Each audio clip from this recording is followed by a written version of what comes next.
me kind of tie these things together in the context of design thinking level, right? So that you have a right perspective. So Tim Brennan, this was a gentleman in Apple's creative services group, and he was asked a question, from a problem to actually a product that is making money. Can you describe the process of creativity? How do you go about it? And he drew this. Okay, this does not make any sense, right? This does not make any sense, right? So how do you bring actually breakthrough products to the market that customers love and they are willing to pay and pay premium, right? If we go with this process, nobody's going to go anywhere. Nobody's going to go anywhere. So Jen Lidka, she has actually, the professor at University of Virginia, she has distilled it down to a very, very systematic framework. And so what I'm going to highlight is how design thinking will help you do deep market research better. But let me first walk you through the framework. There are 4 steps here. From a question mark to dollar, there are 4 steps. First is what is, then what if, what was, and what works. So let's look at what is. What is, you are looking at the current reality. You are trying to understand the users. You're trying to empathize them. Empathy is the keyword, right? You're going to observe them. You're going to talk them. You're going to see their interaction with your product or the alternatives they are using. You're going to understand their needs, wants, and feelings. Feelings are very important. They will actually tell you how critical this is for them, right? And why, right? You will get a lot deeper insight if you ask them, how do you feel? I had customers who actually at times started crying on phone when we asked, how do you feel, right? Because whatever they were trying to do and they were not able to do was so critical for them. So the feelings are very, very important because we are all emotional beings and emotions drive our decisions oftentimes. The next step, once you know the current reality, once you get that insight, the next thing is the possibilities or what if.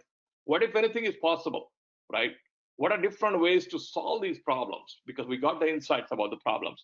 Think about the possibilities instead of constraints. For example, if Henry Ford did not think about possibility and just think about constraint in that time, then he would have tried to build a faster horse instead of trying to actually create an automobile. If he would have thought the technology available to you at him at that point is a horse, which takes you from point A to point B, then he would have just said, okay, horses are the ones that take me from point A to point B. I'm going to try to figure out how to make them run faster. Now, think about possibilities instead of constraints. Brainstorm a wide array of ideas and so that they can solve it, right? So once you have a lot of different ideas to solve it, right? Some could be simple, some could be radical. That's when you're going to make trade-offs because you cannot do it all. You cannot create a Swiss Army knife. You cannot be everything for everybody, right? You have to really find acute problem for somebody and solve that, right? So that's when you're going to make trade-offs. That is what wows. Choose the solution that wow, really delight the customers and help them make hard trade-off. And once you do that, bake it into a prototype, which is what works, right? And test the prototype, right? So again, create low fidelity prototype. If you're a software company, wireframes, test it, show customers wireframe, have them react to it. And I'm going to cover this in depth, right? Test with them, get feedback, fail early because your investment is low. And why there are 2 red rectangular boxes here on what is and what works.